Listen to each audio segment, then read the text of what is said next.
How long does it take her to put the earphones in? How long do we have to play this music? Hi, welcome to Mary Wieden You. Glad to have you along with us. I don't know about you, but this weather is like... I feel like this. I walk down the street. It's terrible.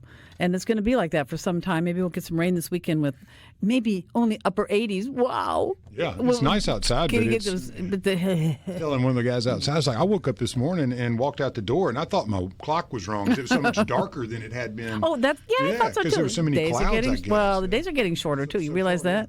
Yeah, they're getting shorter. But the humidity is just, it ain't the heat, it's the humidity, as they say. I was just sitting still yesterday with the fan on me, with an umbrella over me, and just sweating. I felt like a professional. A professional sweater? Yeah. Oh, okay. I was going to say. I had figured it out, Mary. I know how to do that. I do too. And I get this from my mother's side of the family. My head gets to sweating and my hair gets wet. And I look like I've been swimming and had, gotten myself completely dried off. And it's kind of embarrassing to go to places, you have to go places sometimes, and your hair is hanging like that, It's like, oh, well.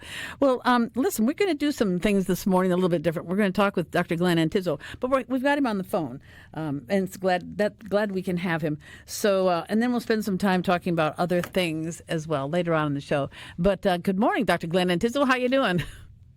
Good morning, Mary. Doing great. Okay. Well, I want to get into Ukraine because of why are we selling them weapons? And I realize that the politics you do isn't necessarily about locals. However, you can't help but miss the fact that the city of Jackson was really rocking on the edge of extinction, it seemed almost like. And something had to be done in this last election. And so it was done. There's a whole new mayor who has got some good experience with the state as well, having been a state senator for a number of years, John Horhn, and he's hired some good people in the group as well to take over the various jobs. And so I think there's a good feeling. There has been a good feeling about Jackson, best I've felt in years before the election, and it's continuing, and it's got to continue because it's either do or die with Jackson. What do you think? I know, like I say, no, it's not really your bailiwick. However, what you can't resist or you can't ignore and you can't overlook the fact that it's in your backyard. So what do you think about Jackson? No, it's the capital of the state, and usually that city tends to be the show place of a state. And unfortunately, Jackson hasn't been that, for a long time. And, you kept electing some of the same people. And unfortunately, you don't get a different result when that happens. And so I think that, for the most part, I think the city sees an opportunity for itself to turn itself around. People were getting sick of turning on the TV news in the morning and wondering whether it's going to be another shooting or another pipe bursting somewhere. And so, I think there's a lot of goodwill for Mayor Horhn. And, you're right about surrounding himself with some pretty good people, it looks like. And maybe this is an opportunity to change. And I think maybe also with the change, maybe the state will be a bit more, open to helping Jackson tackle some of these desperately, problems with desperately needed solutions. I think that will happen. And by the way, one of the people who has been retained, and it's a good thing, is Chief Joseph Wade for Jackson, the police department. And he's going to be on the show next Tuesday. He has recently said, well, now he's free to do what he needs to do or wants to do without going into, he said, I won't go into the history, but you can tell what those things were by what he's going to be able to do. So looking forward to that. So anyway, yeah, I want to just get your take on it. And I agree. Yeah, and it's a good time for Jackson. Now, I thought we were trying for peace in Ukraine, between Ukraine and Russia. Now the United States is selling weaponry to Ukraine. Is that to deter? Is it like peace through strength? Or what's going on with that? I think it's to try to bring Vladimir Putin to his senses. What happened was, you may recall, we've had the war going on for a while. Trump said that he would be able to take care of this and get it over with. He had a great relationship with Vladimir Putin within the first 24 hours of his administration. And obviously it hasn't worked out that way since we're now, 7 months into his administration. Putin has not abandoned, I don't think, his goals. And I think that he misinterpreted Trump's, sort of going easy on him. There are two ways that you can confront somebody in order to get what you want from them. The first way would be constructive engagement. That's where you don't embarrass them publicly, and you try to do a lot of stuff behind closed doors in hopes that you can get some sort of a mutual agreement without humiliating the other side. And I think that that's sort of been Trump's approach with Putin, because he's been a lot harder on Zelensky than he's been on Putin over the last few months. However, Putin has not taken the cue. And so, Trump is getting increasingly irritated with him and has said so publicly. As a matter of fact, you may remember that there was, that blow-up in February with Zelensky at the White House. Yes. Was about a mineral deal that Trump was telling everybody, well, if we get this mineral deal, there's no way that the Russians are going to attack because they'll know we're there. Well, the Russians have actually stepped up their attacks. And rather than just fighting on the battlefield, they are hitting cities like Kiev and Odessa with a relentless barrage of Iranian-made drones and longer-range ballistic missiles. And I think that Trump now has had enough and is ready to go to that second route, which is, arming the other side in order to compel a stalemate on the battlefield and make the other side come to their senses, which, he's doing it actually with putting virtually nothing at risk, because it is my understanding that while we are providing the weapons, we are not paying for them, that the Europeans are going to pay us. We're going to ship the weapons to Europe, and then the Germans and the others are going to be shipping them to the Ukrainians.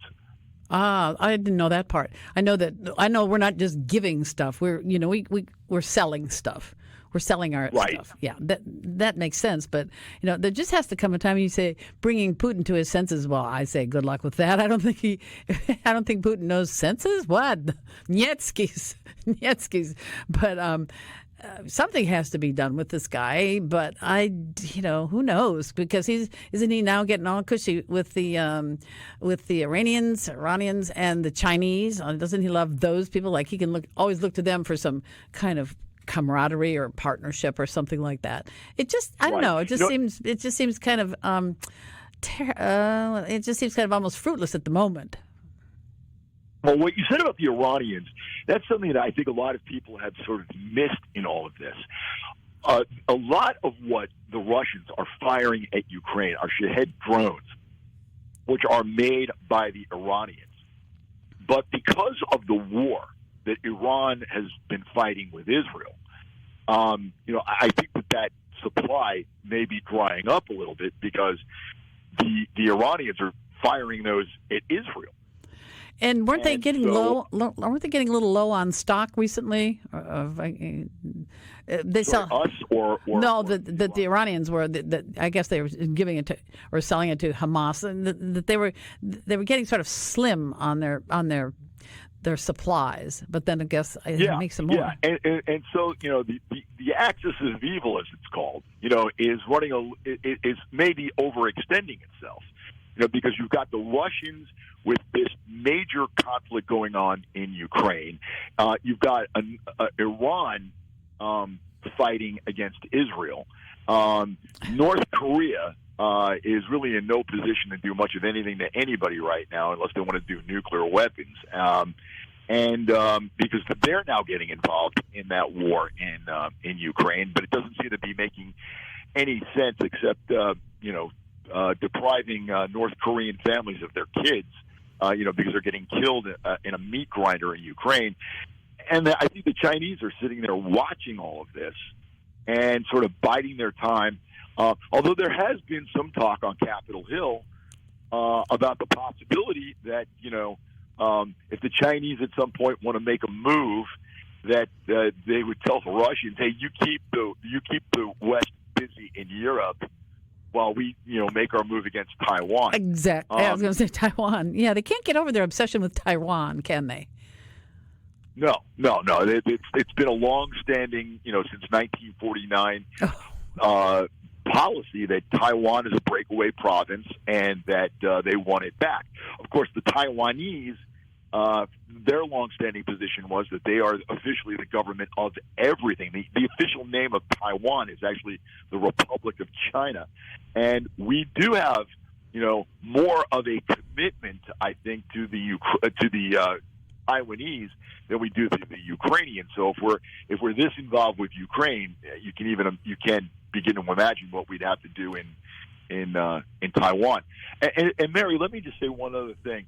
There has been some reports in the media about Putin getting frustrated with his inability after 3.5 years of being able to conquer the other 80% of Ukraine, and that he's considering the use of tactical nuclear weapons. Mm-hmm. If he, in fact, does that, and I don't think that he will. I think that there are, people that will restrain him from doing that. That's just my opinion. I have nothing to really base that on except just my gut feeling on this, because I think that there are rational leaders in the Kremlin. But if he were to do that, that is a game changer, and he will be the one starting World War III, not us. Well, tactical nuclear weapons, not to be confused with bombs. Bombs are, we know that, mushrooms, but tactical nuclear weapons are something else. Explain that, because people might they don't understand what it is or what they are. Yeah, well, also, I don't understand why he would even think that. I understand his frustration that he thought that this was going to be a pushover and he hasn't been able to get what he wants. But at the same time, who wants a radioactive wasteland as a prize?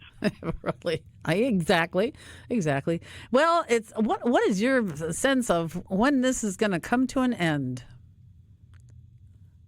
Boy, I'll tell you what. If I knew the answer to that, the very next thing I would do would start giving out winning lottery numbers for tonight. You mean, yes, selling tickets to your Nobel Peace. That's a great question, Mary. Yeah. I think the short answer to that is it's going to end when it is made clear to Putin that this is an unwinnable war for him. That this becomes something that becomes such a meat grinder that unfortunately, again, a lot of Russian families are going to be starting to ask questions, as people did here during Vietnam. Why are we there? What is my son dying for? What interest does this serve? And unfortunately, that's only going to come with a lot of pain. And some of these weapons that we are going to be sending to the Ukrainians are air defense systems. But my understanding is, and I don't know the specifics of what weapons they'll be, but that some of them will have an offensive capability capable of striking deep into Russia. Because a lot of the military operations are happening from bases over on their side of the border.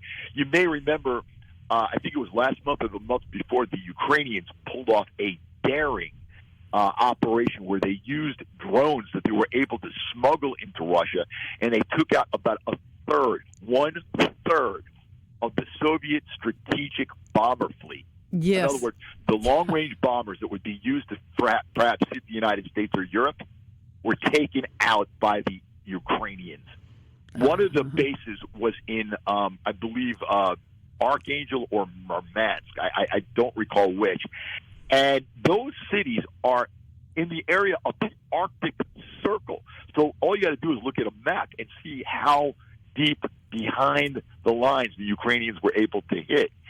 And my understanding is that was done with Ukrainian technology, not necessarily anything that we gave them. Oh. So, there's a potential here to really make the war painful for the Russians. And again, I think that sometimes, peace is made through such means, by just absolutely punishing the other side in a way that maybe they've never felt. Ukraine has been largely fighting a defensive war and has only recently acquired the capabilities because the Biden administration was slow-walking so much of the equipment that the Ukrainians were asking for. And now maybe under Trump, maybe that'll change. Well, what would be when we've talked about this, what would be any new boundaries for the Russians to say they've gained some territory in Ukraine, or do they have to return, or would they have to return anything that they got, like Donbass, that area? Would that be given to Russians, or would it revert to the Ukrainians who had it to begin with? I think that's a great question, and I think that what's going to end up happening is that, and again, this is just a gut feeling, because Obama basically did nothing to stop the Russians in 2014. I think that the Russians hang on to Crimea. As far as the Donbass region, I think what may end up being the case is that you have de facto recognition of Russian control, but not de jure. Not in other words, reality. We'll Right. recognize as a practical matter that the Russians are there and there's not much you can do about it, but we're not going to recognize it legally. Sort of like when they annexed Estonia, Latvia, and Lithuania during World War II. And I think that there's going to have to be some sort of security guarantee for the Ukrainians. In 1994, they had nuclear weapons that were left over from their time as part of the Soviet Union. And there was an agreement signed by the Russians, the Ukrainians, the British, and us, guaranteeing that if the Ukrainians gave up the weapons, that their territorial integrity would be respected, and that there would be no effort to change the status quo at that time. And the Russians violated it. The British and the Americans didn't do anything to enforce it, and that's the situation we're in now. Well, I'll tell you what, we got to go. The Ukrainians are going to allow that to happen a second time. Wow. All right. Professor Glenn Antizzo, next time you'll be in the studio, I realize that. And listen, thanks for joining us. I know you have a lot of things you have to get done today. So thanks for joining us by phone, and we'll talk to you soon. My pleasure, Mary. Take care. We'll be back in just a few. Isn't that's the finest piece of music that we've ever played on this show. Welcome back. I've actually gotten used to it and love it's really it. pretty cool, isn't it? It's good. It's Chris Lake, and it's called Deceiver, and I don't know why it's called that. Doesn't he? Chris Lake and Green Velvet. Yeah, well, I don't know who Green Velvet is, but I want some Green Velvet now. Okay. Sounds luxurious. We have to go get some. Well, there was this other EDM that I particularly like. It's called Loser by Fisher, and so I checked that out the other day. I've got it on my iPad, but all it is just the word loser. It's easier to learn than this piece. That's Putin's theme song, you're saying. Well, that could be, but it's mostly music, and it's like, doesn't really work. Well, listen, we've got some odd things happening in Jackson. For instance, in the Jackson area, Rudy Warnock, a name that's been familiar to a lot of people for a lot of years. He's been doing engineering for various entities. Well, so he got rounded up and convicted in a federal bribery trial. Just got the verdict earlier this week. And then he apparently went out got in his truck and went out on, I-20 near mile marker 72. So that's 20 miles north of, about 20 miles north of Madison, because they're like 52. So that would be 20 miles north. Anyway, he had an F-150 and crashed it, presumably by himself. And a Good Samaritan tried to help him get out of his vehicle. And he was found to have made cuts to his wrists and his neck. But he was unconscious, but they got him to UMMC, regain consciousness, and he is in good condition. The judge though said, you know what, we're not gonna have this guy back on bond. So the bond has been revoked. So I guess he'll go to the big house while he's sentencing. Will come up sometime a few months later. But anyway, I think the guy's life was in a mess, and so this is how he was going to deal with it. So actually, Pelahatchie Police Department is investigating this, and that's interesting. That's what I will say, and we say this all the time, is if you're going to steal public funds, you're going to get caught. Yeah. If you're going to get involved in bribery, you're going to get caught. You may think that you're not, and if anyone out there, believes that you're going to get away with it, I will guarantee you that you will go down.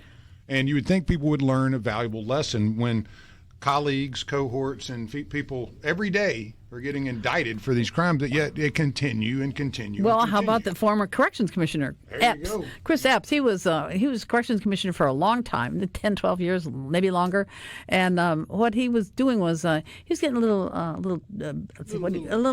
do you call a little spending money. Yeah, but it's called cost of doing business. It was the cost of doing business. Yes, he was being compensated for called bribes. Yes, but he would take amounts of money below $10,000 and put it in bags. in his fancy Mercedes with his He spent Rolex watch. most of his day riding around to different banks, dumping money. Yeah. Exactly, he would do that. So now, who would think, why would a guy be riding around in this car, doing all this kind of stuff? And finally, a bank person at somewhere, I think in Carthage or Neshoba County, I don't know, somewhere up there. Anyway, got a little suspicious, and the investigation began. He was found guilty, but he was a corrections commissioner and figured, hey, I know what to do. I can get away with all this kind of stuff. You're Sorry, not going to. can't do it. It's not going to work for you. Okay, well, so we have that Rudy Warnock business. JPS has got 18 schools.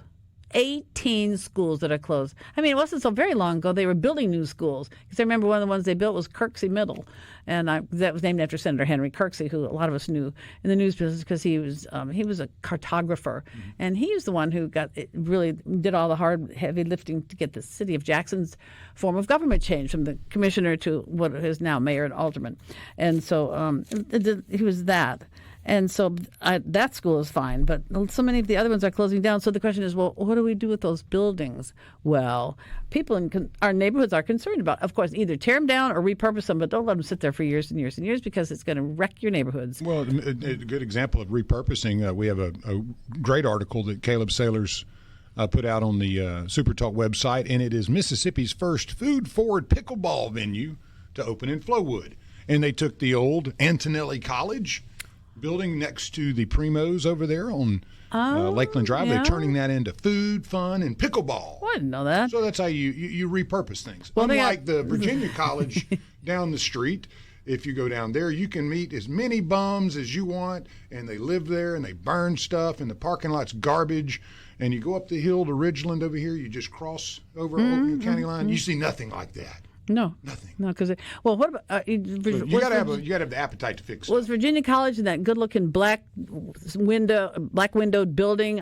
But it was by Briarwood Drive. It was Briarwood and 55. No, you're the one right down the hill here on Ridgewood. If you go down to the bottom of the hill right before you come to, was it Watkins or whatever? It's the little parking lot that has a Sonic in it, and then there's Scrooge's.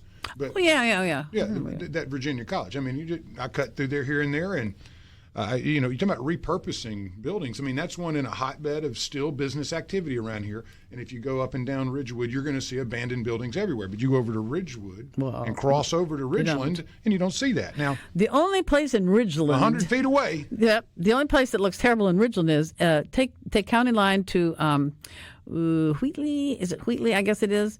And you turn left because you're going to go to Walmart, and there's a traffic light there where you turn to go, and there's god awful busted down old looking, terrible. Now that's really bad. That old Mexican restaurant. Yes, right it's there, just like you just push it over with your hand. But I will say, it's been like that for a while. Yeah, and I want to say that there's a grand difference in 100 feet. And there's a perception. But generally, really. But I mean, Ridgeland right there and Jackson right there. We're here every day, and you have to say that leadership has a grand impact on outcomes. So I'm looking forward to John Horhn. Absolutely. And I'm so happy that he kept in him. Oh, yes. That he kept our chief around too, because I'm anxious to see what Chief Wade wants to do that he hadn't been able to do. Well, see, he's not going to tell you what he couldn't do, but he's going to tell you what he's going to do. So that there's a clue there. We'll find out next Tuesday. He's going to be on the show. Great guy and a brilliant policeman as well, conscientious, thoughtful, knows what the city needs, and I'm excited about him having that opportunity. I really feel good about the whole situation, the whole city, because people are, they're united. And just stay that way, though. Don't get all in a hurry to do things. You can't do it all at once. Listen, people are like some of the MAGA types are like, Trump's not delivering on things. Well, you know what? He's got to clean up 4 years of trash before he can get to a lot of things. Well, I personally have not seen I've not seen any price changes other than going up for gas, 3 cents a gallon. Well, he's upset. He's upset at Jerome. Jerome Powell, yeah. You think about firing him? He's not going to fire him. He's my worst appointment ever. He's a dummy and an idiot. Well, I didn't realize he appointed him long ago. Yeah. That had to be his first term. Biden kept him because he was so bad. But do you see great price reductions and things? I don't yet. Think you're going to. Oh, by the way, speaking of something that's changing, okay, we have Cokes here at our company, and so I usually get a Coke. I need a little caffeine, right? So this morning, look what I pulled out there. It's just a regular Coke, and this can says SIS on it, SIS, and I thought, oh, maybe there's one that says bro, right? So I went looking. This is the only one that's got SIS on. I have no idea what it means, why it's on this Coke can. None of the other cans have anything like that on them. But I'm wondering what Coke is going to taste like made with cane sugar as opposed to corn syrup. And go get one of the Mexican Cokes at a Tienda store, and you can see they sell them that way. And all of the Mexican do they taste stores. different? Oh goodness, yeah. Are they much better, sweeter? They don't. The normal Coke. I've gotten where I drink Coke Zero more, but the normal Coke just doesn't taste like it did years ago. It doesn't have that little bite to it and all that. The Mexican Coke though does. It tastes almost. In a can. You'll find them in a bottle.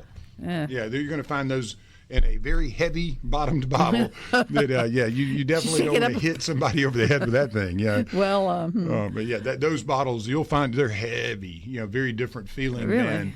But it's sweeter and full bodied. It's the cane sugar, yeah, and it says it on there, made with cane sugar. You'll see those. Mind you, I'm a Mountain Dew drinker, so I don't really know much about Coke. Yeah, I mean it's Mountain Dew cold in a can. I don't like it in a bottle. I want it in a can. I like Mountain Dew almost frozen. When it's got those shards of ice in it. Ooh, it's like an ice. I didn't know you like Mountain Dew that much. Well, I used to drink the ices all the time in college. That was my favorite. Little treat back when they were like 50 cents to $1. You go in there and get you a big gulp Mountain Dew frozen, and I loved them. They were great, but I don't drink that many soft drinks out of a can or just straight. But I love them with that icy frozenness to them, like a nice. Float on. Put it in the freezer for about an hour, so you get a nice little. I do that pretty regular with my Coke Zero. I get a little. What is with zero? What is it? 0 calories? It's zero sugar, but it's uses another type of sugar rather than it's one of the plant-based fake sugar.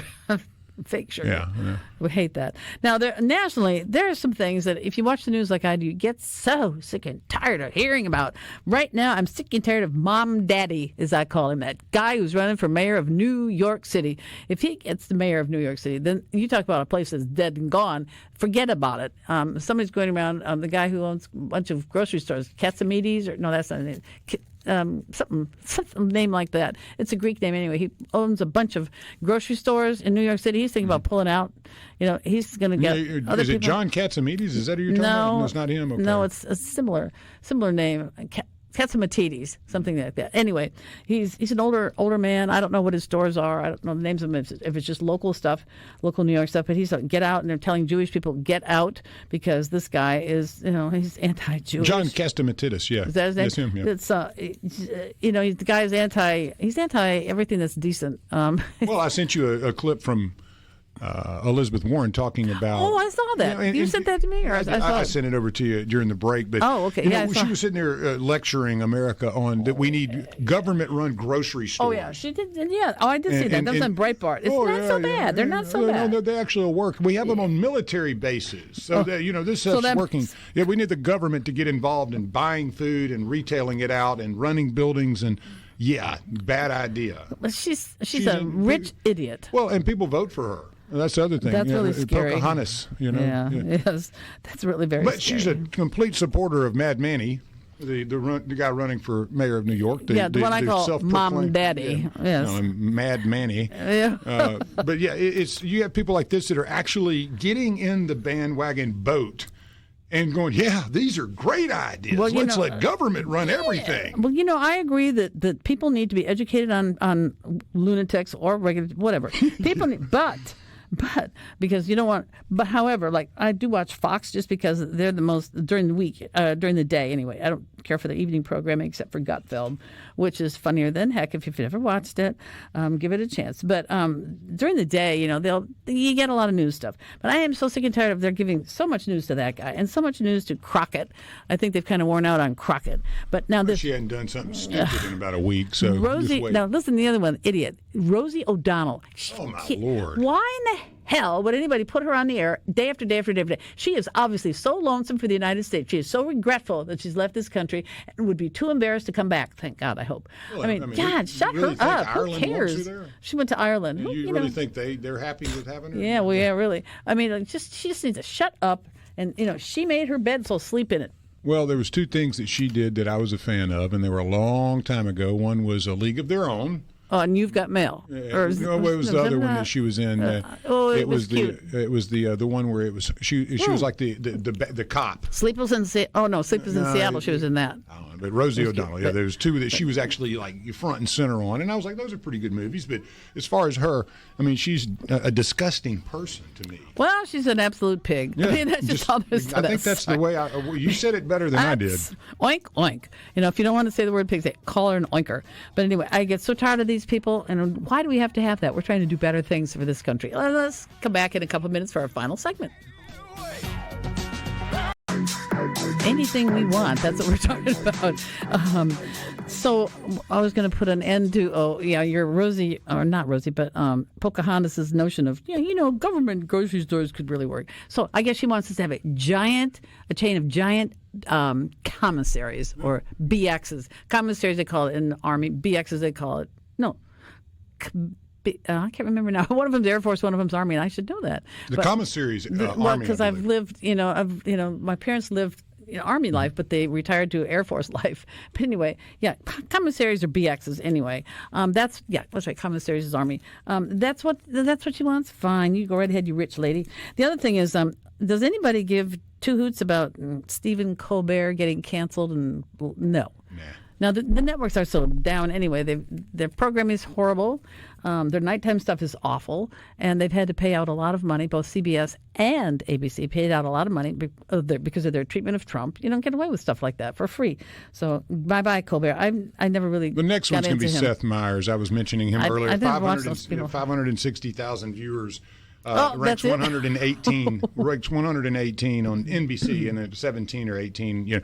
And you're going, how does somebody that has 500,000 viewers have a national platform? Exactly. But he does, and he's a Trump hater. He's a Republican hater. He's a conservative hater. He's every kind of hater of the right that you can be, and yet his audience is 565,000 people. That's pretty pathetic. That is pathetic. I mean, that is very pathetic. But yet that's where we are. We're talking about where people, a lot of left's going to get upset about NPR having to run itself like a business or go out of business. Just raise money. They can raise, if they're so Sell good, advertising raise money. like everybody else exactly. has to. Do that. Do not take my tax dollars and subsidize the left or the right. Yeah, really, exactly. If you can't be unbiased and you can't report the news as it should be, and they can't. You don't need my tax dollars to do that. Very few can do that. Now, I remember one time Ted Koppel saying something like it's almost virtually impossible to be without opinion or something like that. Ted Koppel, he used to be legit. I don't know what he is now. The world has changed and what funds what. And now it's mostly a conglomerate of things that own these news companies, and therefore they're beholden to the bosses. And if Disney ain't selling enough products,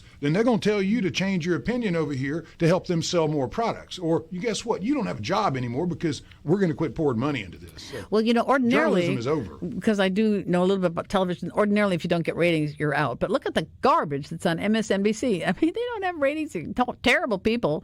I have to say a lot about our news staff because they really do a great job of staying in the middle. Yes, they do. There are facts that are there, and their job is not to editorialize things. That's our job. We get to talk about things, but they report facts. And I have to tell JT and Kelly and Caleb and Ben, they do a great job. And I love reading their articles because I get the facts. That's what I want. All you need to know. Exactly. And everything you need to know. I can build an opinion off of facts. I don't need them to tell me what I need to believe. What you need to think. Exactly. Well, now another big topic is, and I don't get this, the obsession over Epstein's files. Well, don't you remember about 3 or 4 years ago, there was a list that was published because I remember reading it. It was a long list. You had to really put your magnifying glass on to read it. But all names of all these people who visited the island or islands, however many he had, and like the what's their names were on there. Not the Trumps. I'm thinking of the Clintons. Yes, the Clintons were on there. Both of them were on there. But don't you remember Prince Edward was on there? And there was a picture of him with some young girl. And Edward got booted out from Virginia royalty. Guffrey, who is now. Is that her name? Got ran over by a car. How did that happen? How in the world does that happen? The one that really started it all. She's the one who's. She's gone now. But but the point is, there was already a list that was published. I remember at the time. Okay, fine, that's a list. Let me get the details of what they did and who they were doing it with. Let's see some pictures. Well, Edward is the only one, but now they act like, well, there was never a list. Well, yes, there was, because I'm not the only person. Well, you're not the only person. We're not the only people in the world who read this and who are aware of this. But I do get sick and tired of hearing that too. I don't know. I think Clinton has donated his. Clinton donated his painting, him in a blue dress. Oh yes. I think that's in the Smithsonian that now. That was great. So, that was a great thing. Was that on Saturday Night Live? The painting. What was that on? What a bunch of weirdos, man. On. I'm sorry. If they come after me, so be it. But that is a group of weirdos that I hope to God I never have to cross. Well, don't go to Arkansas. Yeah. Well, that doesn't matter anymore. Mena. Don't go to Mena, Arkansas. There's some skeletons buried over there. Oh, bad. That's bad. I'm tired of those people, too. But I must say that you watch Gutfeld. You do, right? I do at times, yeah. I'll catch it. I'll go a week or two without catching it, and then I'll be like, I need to watch Mark. You have you seen, like, they do clever things with pictures of Clinton? Anything to do with any awful thing to do with females? Up goes one man who likes this. That's a good one. Always, that's a good one. Well, at least they I like that they find humor in comedy. In stories, and they do. They don't mind making fun and playing and being serious. And I think I like that more in an editorial style than always just railing. Yeah. Life can have humor in it, even if you're dealing with serious issues. Absolutely. And that's one thing I appreciate about their narrative, is that they're able to take themselves in life not as seriously maybe as it is, and it comes across in a way that's very newsy and yet at the same time light. And funny. Yeah, funny. Yeah. Funny. By the way, Tyrus is on there. Tyrus is a good dude. He is a very good dude, and he's been in a couple of Tony places in Michigan. Last week he was up in Traverse City. That's up in the northwestern part. And Traverse City is it's quite an elite place. It's nice. It's lovely. It's beautiful up there. Where the guys that are digging on Oak Island are from, is Traverse City. Really? Near Petoskey, which is also a very rich little city with Petoskey stones. And then the next day he was down in Grosse Pointe. Grosse Pointe is one of the points of around Detroit on Lake St. Clair, on that shore. He was there, and then he's gone around. I think he's going to be in Mobile. That's the closest that he's going to get to us. But he, he's pretty strict with his kids, but he's also very loving. He's a wonderful father, apparently. He has a daughter named Georgie, who's about 10 or 12 years old, and she's on Instagram a lot. Well, he is. And Georgie is into jumping horses, and now she's got 3. She had 1, and she trained on that 1, and she's stuck with it and loves it very much, very dedicated to it. And now she's got 3 horses, and we see video of that. I don't care for jumping horses because I just don't think that people should be on them. I'm afraid that they're going to get killed, or the horse is going to get killed and break its leg or something. But anyway, that's okay for those who like that. Now she's got 3, and he's so proud of her and shows all of her records and all this kind of stuff. And I think it's great that he supports her in that she's a kid, but she knows what she wants to. This is another thing. Sometimes kids will get sick of things. Like we saw a lot of wonderful little ice skaters came through the rink years ago, and they were great. But then they got tired of it, went on to other things. But this girl is not tired of her horses, and she's sticking with it, which is great. And he supports her for that. And he's such a proud daddy. It's so cute. I don't know how many children he's got. Who knows how many kids he has. But yeah, I admire him for that. So there. What do you think about that? Now you want to know about Cece? I do. My dog. I want to know about Cece. Well, I introduced her. Queen. I introduced her to somebody the other day, and he said, "Oh, you're calling her Heidi?" And I said, "No, I'm sorry. I can't. I get mixed up." She was billed as a Chiweenie. Now this dog is about 16 inches tall, weighs 22 pounds, and she's like a big dog. She's like a big little dog, or a little big dog. A little big one. She's a little bit. Well, she's the dog. She's not a little prissy thing. So I thought, well, that's nuts. So yesterday I looked up Chiweenies, and actually, so that's a combination of a Chihuahua and a Dachshund. Well, something happened with this girl because she's got big legs and she's a big girl. But I have seen some pictures of the same coat. It's a dark brown coat. It's very short hair, and it's not really shedding hair. I mean, it does some, but it's not a heavy shedder like a Jack Russell is a pretty heavy shedder. And I've had 17 years of those, so I know how that works. Hardly shedding, the same hair, and also they'll do things. She'll have one ear will be up, the other one, and she'll do that occasionally, which they do. Those Chiweenies do. But then there are Chiweenies crossed with some kind of terriers. This whole list of terriers. She's got quite a. I'm not going to do her DNA because it would be ridiculous. It would go on for too many pages. But she's got a lot of things in her. She is adapting well. She's gotten. It's so weird. I didn't even notice this. I have a couch in my den that has a little skirt on it. Well, she's chewed at the corner of the skirt. Like, what is that all about? I don't know. But she's gone through a bunch of. Hawk does that. Why? They do it when I find out he does that when I'm not giving him enough attention, or if he's got like if I leave for 30 minutes and I don't put him in his kennel, he'll get impatient. He wants to be with me. He would never consider doing that if I took him with me and he stayed in the car. Right. But it's too hot, right now. Well, and so I have to live. But every now and again, I'll be like, all right, I'm going to be gone 15 minutes. And he's good for about 15, but about 30, you come in looking for what he's gotten into. He'll find something. Well, I have a heavy fireplace screen that I don't use. It's a 3-panel. There's the big one and the 2 side panels. And so I thought, so when I went to work Tuesday, I thought, I'll put her in the back hallway. She'll have my bedroom, the whole bedroom, and the bathroom, and the other bedrooms are closed. She'll have that and water and everything like that. And I got home last Tuesday, and here she was meeting me at the back door. And I think, what the heck did she do? I wonder if she popped the screen or what she didn't. She somehow moved it, and it's heavy. Oh, yeah. Somehow moved it. So, okay, that was amazing. And then later on that day, I had to run an errand, and I was gone for about 50 minutes because I put her back in the same thing. She greeted me at the back door. Like, this is a pattern I'm noticing. I'm thinking, maybe I should put some bricks on that or something like that. So today I thought, all right, sister, I'm going to go and leave you alone and see how you are. And I cross fingers, but she's very good about wanting to learn and all that kind of stuff. And I like that. I haven't taught her whistle yet, but she already knew how to sit down to get her leash attached. But sitting down to get it unattached, she's learned that. She knows her name, Cece. She learned that in a couple of days because it sounds so much like her other name. But she's doing well, and I'm getting through my. This is what her whole purpose was to be a grief therapist to me, and she's doing a decent job. I'm happy about that. It's been 1 week since I've had her. So anyway, the report on Cece's pretty good. And by the way, she met a bunch of the kids the other night in person. She met them through a fence last weekend, loved them, because she loves kids. That's her reputation. But she met them in person. Oh, it was a wonderful, wonderful experience. All right, everybody, have a good weekend. See you next Tuesday.